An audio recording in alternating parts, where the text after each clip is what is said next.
ఆదికాండము 24వ అధ్యాయము మొదటి వచనం నుంచి చదువుకుందాం. అబ్రహాము బహుకాలము గడిచిన వృద్ధుడై ఉండెను. అన్ని విషయములోనూ యెహోవా అబ్రహామును ఆశీర్వదించెను అని వాక్యం చదివిస్తుంది. అబ్రహాం ఇక్కడ బహుకాలం గడిచిన వృద్ధుడై ఉన్నాడు. ఎలా ఉన్నాడంట? యవనస్తుడు ఉన్నాడా? వృద్ధుడై ఉన్నాడు. ముసలివాడుగా ఉన్నాడు, పెద్దవాడుగా ఉన్నాడు, తన వయసు అయిపోయింది. ఆ వృద్ధుడు ఉన్నాడు. ఏమైందంట? యెహోవా అన్ని విషయంలోనూ యెహోవా అబ్రహామును ఆశీర్వదించాడు.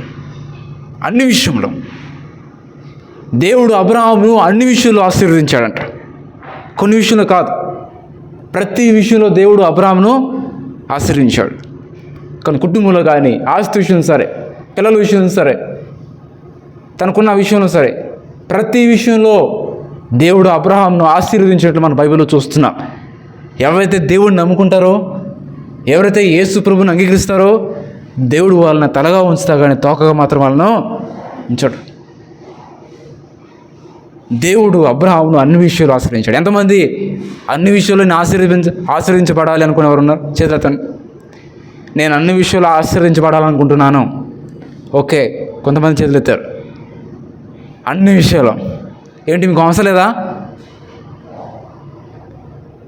దేవుడు ప్రతి విషయంలో దేవుడు మనల్ని దీవించడానికి ఆయన సిద్ధంగా ఉన్నాడండి. ఏదో కొన్ని మటుకు ఇచ్చే దేవుడు మాత్రమే కాదు. ఒకవేళ అట్లా ఉంటే బైబిల్ ఏమున్నది? దేవుడు అబ్రహామును కొన్ని విషయంలో ఆశీర్వదించాను అనుందా బైబిల్లో? లేదు, అన్ని విషయంలో ఆశీర్వదించాను. ఈరోజు దేవుడు కూడా ఈరోజు నీతో చెప్తున్నాడు. ఎవరైతే చర్చికి దేవుడి మందిరికి వచ్చి వాక్యం వింటున్నారో, ఎవరైతే యూట్యూబ్లో వాక్యం వింటున్నారో, ఎవరైతే ఈ వాక్యాన్ని మీరు వింటున్నారో, యూట్యూబ్లో అయినా చర్చ నుంచి అయినా సరే, దేవుడు నీతో మాట్లాడుతున్నాడు. నిన్ను అన్ని విషయంలో దేవుడు ఆశీర్వదించడానికి ఆయన సిద్ధంగా ఆయన ఉన్నాడు. అన్ని విషయంలో దేవుడు అబ్రహామును ఆశీర్వదించడానికి కారణం ఏంటంటే, మొట్టమొదటిగా ఆదికాండం 12వ అధ్యాయం మొదటి వచనం చూస్తే అబ్రహాము ప్రత్యేకంగా బ్రతికిన వాడుగా ఉన్నాడు.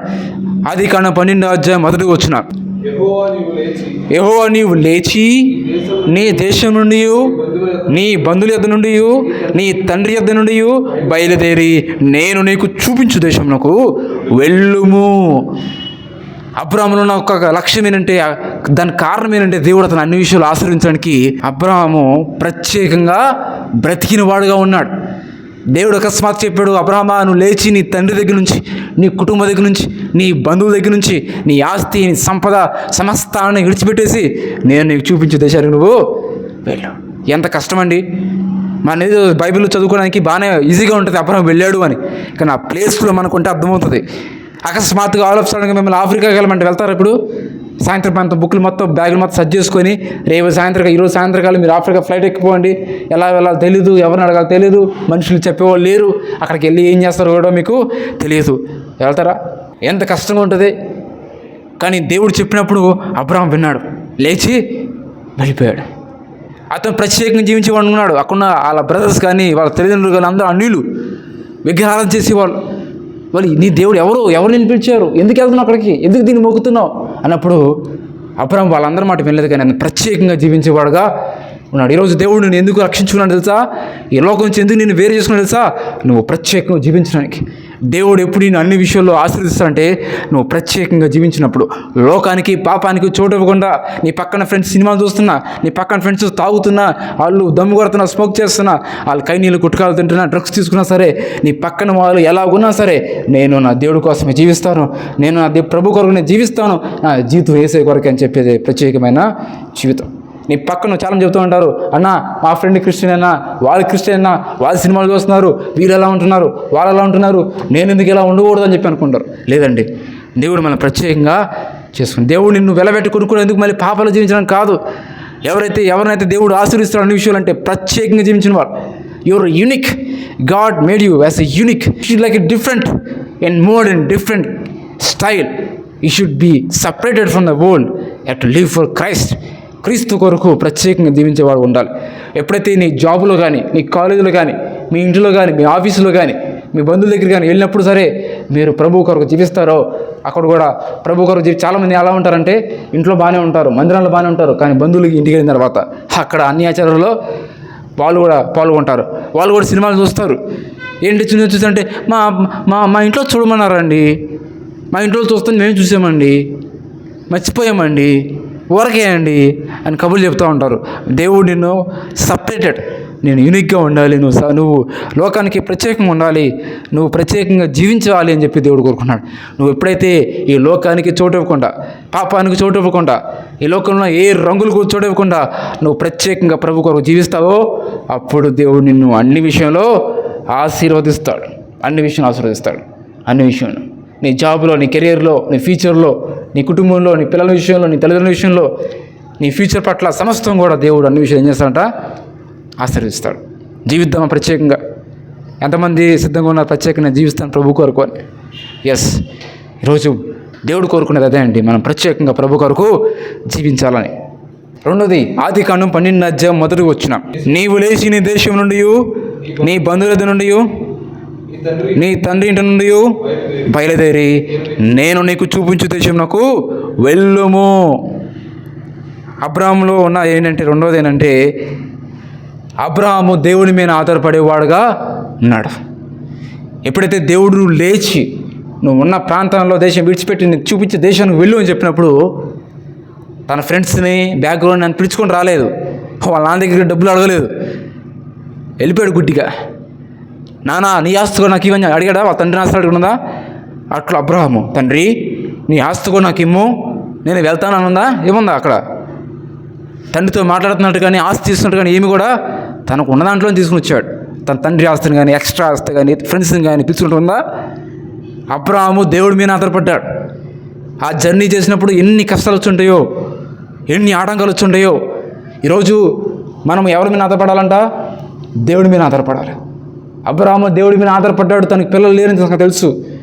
అయ్యా అబ్రాహామా, నీకు నేను పిల్లలు ఇస్తున్నాను అని చెప్పినప్పుడు తాయితుల దగ్గరికి, దాని దగ్గర, దీని దగ్గర కూర్చోలేదు, కానీ దేవుడు ఇస్తాడని విశ్వాసంతో, నమ్మకంతో 100,100 ఇచ్చినా సరే ఉన్నాడు విశ్వాసంతో, దేవుడి మీద ఆధారపడ్డాడు. ఈరోజు ఎప్పుడు దేవుడు అన్ని విషయాలు నిన్ను ఆశీర్వదిస్తా అంటే నువ్వు కూడా దేవుడి మీద ఆధారపడినప్పుడు, దేవుడు నిన్ను అన్ని విషయంలో నిన్ను ఆశీర్వదిస్తాడు. ఈరోజు ఎంతమంది దేవుడి మీద ఆధారపడుతున్నారు? ఎంతమంది దేవుడి మీద ఆధారపడాలని ఇష్టపడుతున్నారు? అందరూ చేతులు ఎత్తారు. కానీ ఎంతమంది మనం నిజంగా దేవుడి మీద ఆధారపడతాం అనేది కష్ట సమయంలో, కష్టం వచ్చినప్పుడు, ఇబ్బంది వచ్చినప్పుడు బయటపడతాం. అవునండి, ఎవరైతే దేవుడి మీద ఆధారపడతారో దేవుడు వాళ్ళను ఎప్పుడు తోకగాయలను చేయడు. ఆయన మీద ఆధారపడి ప్రతి వ్యక్తిని కూడా ఆయన హెచ్చించేవాడు, కానీ ఆయన దించేవాడు మాత్రము కాదు. మనుషుల మీద ఆధారపడడం కంటే, రాజుల నమ్ముడు కంటే యెహోవాను ఆశ్రయించుట మేలు. కష్టం వచ్చినప్పుడు, సమస్య వచ్చినప్పుడు, ఇబ్బందులు వచ్చినప్పుడు ఎవరి మీద ఆధారపడాలంట? దేవుడి మీద ఆధారపడాలి. యేసయ్య మీద ఆధారపడాలి.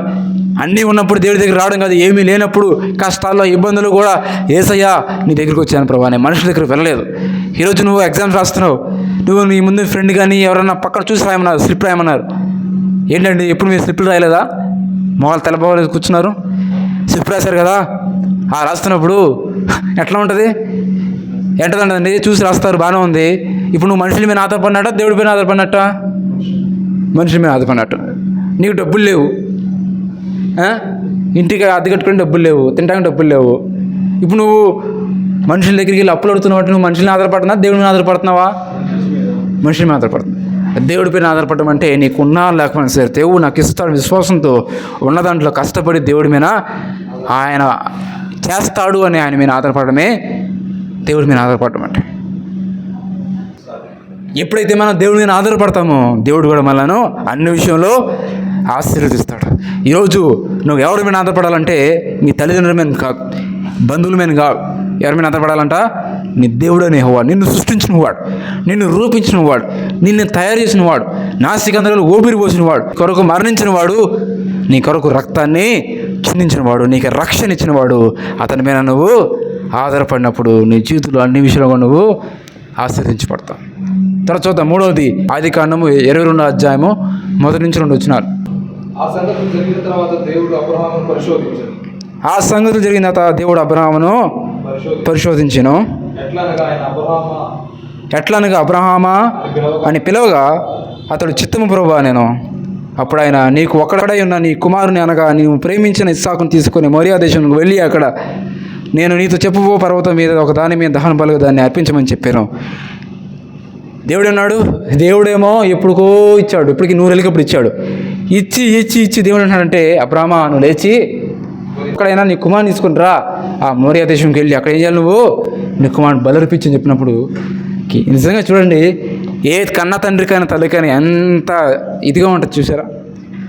కానీ అబ్రాహాములో ఉన్న 3 తెలుసా, మొదటి స్థానం దేవుడికి ఇచ్చేవాడుగా ఉన్నాడు. మొదటి స్థానం ఎవరైతే దేవుడికి మొదటి స్థానం ఇస్తారో దేవుడు వాళ్ళు అన్ని విషయంలో ఆశీర్వదిస్తాడు.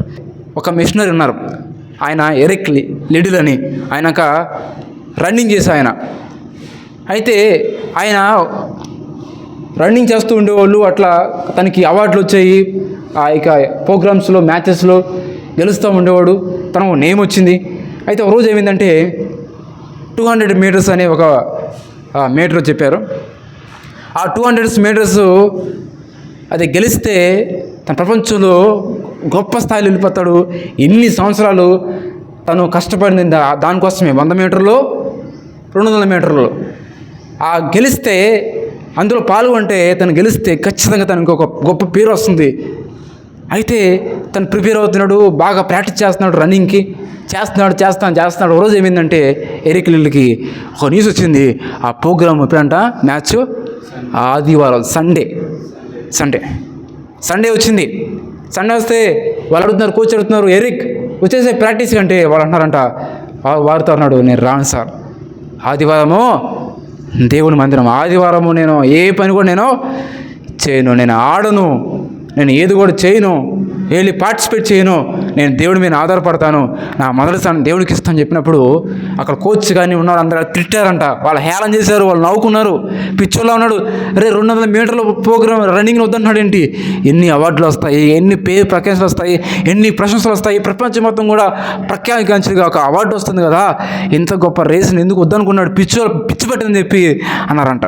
కానీ ఎరిక్ లిడిల్ అన్నాడు, నేను మాత్రం ఆదివారము ఆడను, నేను ఆదివారం నా దేవునికి నేను ఇస్తాను, నా దేవుడు తప్ప ఆదివారం దేనికి కూడా ఇవ్వనని చెప్పి ఎరిక్ లిడిల్ దేవుడి మీద ఆధారపడ్డాడు. ఏం జరిగింది, ఆదివారం వచ్చింది, తను యథామావులుగా చర్చికి వచ్చాడు, వాక్యం వింటున్నాడు, అక్కడ రన్నింగ్ రేస్ జరుగుతూ ఉంది. అక్కడ మీద కోచ్ ఫోన్ చేస్తూ ఉన్నాడు, ఫోన్ చేస్తున్నాడు, కానీ ఎరిక్ లిడిల్ ఫోన్ ఎత్తట్లేదు, లిఫ్ట్ చేయట్లేదు, తన కబురు వస్తుంది, పలకట్లేదు. చర్చ అయిపోయిన వరకు కూడా తను ఏం మాట్లాడలేదు. ప్రార్థన అయిపోయేలోపు ఇక్కడ రేస్ కూడా అయిపోయింది. ఇంటికి వచ్చేసాడు. సాయంత్రం మళ్ళీ నోటీస్ వచ్చింది ఏంటంటే, ఎరిక్ లిడిల్ మరొక నోటిఫికేషన్ వచ్చింది. ఏంటి అంటే 400 మీటర్ పెట్టే ప్రోగ్రాం వచ్చిందంట. ఏంటంట, 400 మీటర్లు రన్నింగ్. 1924లో ఒలింపిక్ గేమ్స్ పెట్టారు, 400 మీటర్లు. ఈ ఒలింపిక్స్లో గెలిస్తే ఫైనల్లో తనకి రికార్డులు బద్దలు కొట్టిన, ప్రపంచంలో 400 మీటర్లు గెలిచిన వాడు ఏకైక వ్యక్తిగా గుర్తింపు పొందిన వాడిగా అవుతాడు. అయితే ప్రార్థన చేస్తున్నాడు, దేవుని స్తుతించాడు, వందనాలు వేసాయి అనుకున్నాడు. 400 మీటర్లు రన్నింగ్ చేయడం అంటే అది మామూలు విషయం కాదు. కానీ ప్రాక్టీస్ చేశాడు, దేవుడి మీద ఆధారపడ్డాడు. 1924 సంవత్సరంలో తను వెళ్ళాడు ఒలింపిక్స్లోకి, ఫైనల్లో వెళ్ళాడు, ప్రార్థన చేసుకున్నాడు, దేవుడి మీద ఆధారపడ్డాడు, ఉరికాడు. ఆ ఫైనల్లో తను గెలిచాడు, ఒలింపిక్స్ ఫైనల్లో తను గెలిచాడు. అద్భుతంగా దేవుడు దాన్ని హెచ్చించాడు. అనేకమైన అవార్డులు వచ్చినాయి. చూస్తే అటు 100 మీటర్లు, 200 మీటర్లు, 400 మీటర్లు గెలిచిన వాడుగా ఏకైక వ్యక్తిగా ఉన్నాడు. దేవుడిని అద్భుతంగా తను హెచ్చించాడు. ఎవరైతే దేవుడి మీద ఆధారపడతారో, ఎవరైతే మొదటి స్థానం దేవునికి ఇస్తారో, దేవుడు వాళ్ళని హెచ్చిస్తాడు తప్ప వాళ్ళను తగ్గించాడు. ఈరోజు నువ్వు కూడా దేవుడికి వాసన స్థానం దేనికైనా ఇస్తున్నావా? దేవుడికి వాసన స్థానాన్ని దేవుడికి ఇవ్వాలి. ఆదివారము ఎన్ని పనులున్నా సరే ఏది ఉండాలి? దేవుడి మందిరం ఉండాలి, వాక్యాన్ని వినాలి, దేవుడి మందిరికి రావాలి, ఆటలాడకూడదు, లోకంతా తిరగకూడదు. ఆదివారము దేవుని సన్నిధిలో ఉండాలి. ఎవరైతే ఆదివారం దేవుని సన్నిధిలో ఉంటారో దేవుడు వాళ్ళని ఏం చేస్తాడంట? హెచ్చిస్తాడు. ఇందులో మొహమాటం అనేది ఇది కూడా లేదు. కాబట్టి మన జీవితంలో మొదటి స్థానము ఉదయకాలం తెల్లవారుజామున లేచి ఎక్కడికి వెళ్ళాడంట? మోరియా పర్వతానికి. ఈరోజు తెల్లవారుజామున లేచి ఎంతమంది ప్రార్థన చేస్తున్నారు? చేతులు ఎత్తే కొంతమంది చేతులు ఎత్తారు. ఉదయకాలం తెల్లవారుజామున లేచి ప్రార్థన చేయాలి. తెల్లవారుజాము ప్రార్థన చేసిన వారి జీవితంలో దేవుడు ఎన్ని కార్యాలు చేస్తాడో అనేది మనం చూస్తూ ఉన్నాం. మన భక్తుల చరిత్రలో కానీ బైబిల్లో కానీ తెల్లవారుజామున లేచి ప్రార్థన చేసిన వారు ఎంత గొప్ప వ్యక్తులు అయ్యారో మనం చూస్తున్నాం. ఈరోజు నీ మొదటి సమయాన్ని, నీ మొదటి యొక్క శక్తిని, దేవుడు ఇచ్చిన బలాన్ని, శక్తిని నీ దేవుడికి ఇచ్చినప్పుడు నీ చేతుల్లో గొప్ప కార్యం నువ్వు చూస్తామని దేవుడికి మొదటి స్థానము ఇవ్వాలి. తర్వాత 4వది ఆదికాండం 18వ అధ్యాయము 1-3 వచ్చినాడు. మరియు మమ్రే దగ్గర ఉన్న సింధూర వనంలో ఉమ్, అబ్రహాము ఎండవేళ గుడారపు ద్వారమందు కూర్చొని ఉన్నప్పుడు ఉమ్, యెహోవా అతనికి కనబడి ఉమ్, అతడు కనులెత్తి చూచినప్పుడు ముగ్గురు మనుషులు అతని ఎదుట నిలబడి ఉండేది. అందడు చూచి గుడారపు వాకిట్ల పరిగెత్తి ఉమ్, నేల మట్టుకు వంగి ప్రభువా నీ కటాక్షం నా మీద నూనెల ఇప్పుడు నీ దాసుని నడిపోవద్దు, నేను కొంచెం నీరు తప్పించదను, దయచేసి కాళ్ళు కడుక్కొని ఇది. చాలాసార్లు అబ్రహాము దేవుని సేవకులు కానీ యాజకులు కానీ అక్కడ ఉన్న వాళ్ళకి కానీ వచ్చిన వారికి కానీ సహాయం చేసినట్టు పరిచయకి సహాయం చేసినట్టు మనం చూస్తున్నాం. అక్కడ వచ్చిన వాళ్ళని ఏం అంటాడంట, ఆ చెట్టు కింద ఉన్న వాళ్ళని పిలుచుకుని రండి, వచ్చి కొంచెం భోజనము చేయండి. సహకరిస్తున్నాడు, తనకు కలిగిందల్లా ఇస్తున్నాడు. అట్లానే మనం చూస్తే అబ్రహాము తను అర్పణలు కూడా ఇచ్చినట్టు మనం చూస్తున్నాం. అంటే అబ్రహాము తన ఆస్తిని సేవకు వాడినట్టుగా చూస్తున్నాం. దేవుడు ఎవరిని అన్ని విషయాలు ఆశ్రయిస్తాడంటే తనకు వచ్చిన దాంట్లో మొదట తీసి ఎవరికి ఇవ్వాలంట, దేవుడికి ఇచ్చినప్పుడు. అందుకని చూస్తే మనకి 10వ వంతు అంటారట, 1/10 వచ్చిన జాబులో వచ్చిన శాలరీలో 10వ భాగం తీసి ఎవరికి ఇవ్వాలి, దేవుడికి ఇవ్వాలి. ఇచ్చినప్పుడు మన జీవితంలో ఆశ్చర్యం చూస్తాం. మనం చూస్తే కోల్గేట్ కనిపెట్టిన ఆయన ఉన్నాడు. ఆయన కూడా అంట ఆయన వ్యాపారం స్టార్ట్ చేసినప్పుడు ఆయనకి ఎవరో ఒక దైవ వ్యక్తిగా ఒక బిడ్డ చెప్పారు, ఏమని, నువ్వు చేస్తున్న పని ఏం పని చేస్తున్నావు, చిన్న పని చేస్తానంటే అన్నాడంట. ఆయన అన్నాడంట, నీకు ఒక సీక్రెట్ చెప్పండి, నీ జీవితంలో అన్ని విషయాల్లో దేవుడికి మొదటి స్థానం ఇచ్చి చూడు, దేవుడిని హెచ్చించవచ్చు. నీ యొక్క తలంతో కానీ ఆరోగ్యంలో కానీ నీ యొక్క సమయంలో కానీ నీకు వచ్చిన జాబులు కానీ వర్కులు, అయ్యా నాకు పని లేదు, చెప్పని చిన్న పని అని పర్లేదు, వచ్చిన దాంట్లో నీకు 10 రూపాయలు వస్తున్నాయా, రూపాయి ఇచ్చి దేవుడికి 20 వస్తున్నాయా, 20 ఎంత ఇవ్వాలి, 2 రూపాయలు తీసి దేవుడికి నీకు తనకు వచ్చిన దాంట్లో 10వ వంతు తీసి దేవుడికి ఇవ్వడం స్టార్ట్ చేశాడంట. చిన్న పని చేస్తున్నాడు. అయితే దేవుడు తల అందించాడు ఏంటంటే కోల్గేట్ అనేది ఒకటి కనిపెట్టమని, అది ఆ పోడి కనిపెట్టాడు, తయారు చేస్తున్నాడు. తనకు వచ్చింది మొదటి భాగం తీసుకిస్తున్నాడంట, పరిచయకి ఇస్తున్నాడు, సేవకులకి ఇస్తున్నాడు. అలా ఇస్తున్నాడంట. దేవుడు ఇంకా ఇచ్చిస్తూ ఉన్నాడు. అనుకున్నాడంట, ప్రభా నాకు వస్తానే 10వ వంతు కాదయ్యా, నేను 20 ఎంత ఇస్తాను అన్నాడంట. 20 ఎంత ఇస్తున్నాడంట దేవుడికి, అతనికి ఇంకా మిగిల్చి పడుతుందంట. ఇంకా దేవుడు దీవిస్తున్నాడంట. తర్వాత దేవా నేను 30% కాదయ్యా 40% ఇస్తానని అన్నాడంట. 40% దేవుడికి ఇస్తున్నాడంట. తను ఇంకా దీవించి పడుతున్నాడంట. 50% ఇస్తున్నాడంట, ఇంకా దీవించి పడుతున్నాడంట. చివరికి ఎట్లా వచ్చింది తెలుసా మీకు, ప్రభా 90% నీ సేవకి ఇస్తానయ్యా, 10% నేను ఉంచుకున్నానంట. అప్పుడు కూడా ఇంకా దానికి వస్తానని దేవుడు ఇంకా దీవిస్తూనే ఉన్నాడంట. చూడండి, దేవుడికి ఇవ్వడం విషయంలో గొప్ప ఆశీర్వాదం. అందుకని మలాకి గ్రంథం ఉంది కదా, ఇచ్చి నన్ను శోధించండి, అప్పుడు పట్టాలని ఇస్తాను, మిమ్మల్ని నేను దీవిస్తాను అని. ఈరోజు దేవుడు మీకు ఇచ్చిన దాంట్లో పరిచర్యకి ఇవ్వడం, సేవకులకి ఇవ్వడం నేర్చుకోండి. ఎందుకంటే సేవ ముందుకు వెళ్ళాలంటే ఖచ్చితంగా ఎవరో ఒక సపోర్ట్ ఉంటేనే కానీ అది మన నలుగురు చేయగలిస్తే కానీ సేవ ముందుకి వాక్యము నలుదికి వెళ్ళాలి అంటే ఆ ఇక ఇన్స్టాగ్రామ్లో కానీ సోషల్ మీడియా కానీ యూట్యూబ్లో కానీ రకరకాల ప్రాంతాల్లో ప్లాట్ఫామ్స్లో వెళ్ళాలి అంటే ఖచ్చితంగా ఏముండాలి, ఖచ్చితంగా సపోర్ట్ కావాలి, ఖచ్చితంగా సహకరిస్తే ఖచ్చితంగా అది ముందుకి వెళ్తుంది. అబ్రాహాము సేవకులు కానీ దేవుడు కానీ పరిచయం చేసేవాడుగా ఉన్నాడు. దేవుడు అన్ని విషయాల్లో అబ్రాహామును ఆశ్రయించాడు. 5వది ఆదికాండము 12వ అధ్యాయము 4వ వచనం. దేవుడు మాటకు విధేయత చూపిన వాడుగా ఉన్నాడు. 12వ అధ్యాయము 4వ వచనం. యెహోవా అతనికి చెప్పిన ప్రకారం అబ్రాహాము వెళ్ళాడు. లోతు అతనితో కూడా వెళ్ళిన. అబ్రాహాము హారాను నుండి బయలుదేరినప్పుడు 70 ఏళ్ళు అయిపోయాడు. 12వ అధ్యాయం 4వ వచనంలో యెహోవా అతనితో చెప్పిన ప్రకారము అబ్రహాము వెళ్ళెను ఉంది. వెళ్ళాడా లేదా అంటే 5వది అంటే అబ్రహాము దేవునికి లోబడేవాడుగా, దేవుడు వెళ్ళమన్నప్పుడు దేవుడి మాట ప్రకారము లోబడ్డాడు, విన్నాడు. అబ్రహామా నువ్వు అక్కడ ఉండంటే అక్కడే ఉన్నాడు. అబ్రహామా ఈ గుడాలలో ఉండంటే ఆ గుడాలో ఉన్నాడు. ఎక్కడ సెటిల్ అయ్యాడు, అక్కడి నుంచి వెళ్ళిపోయాడు. కానీ లోతున్నాడా, అదే లోతు దేవుడు వెళ్ళమంటే వెళ్ళలేదు. దేవుడు లోబడ్డా. ఏం జరిగింది లోతు విషయంలో, ఏం జరిగింది లోతు విషయంలో?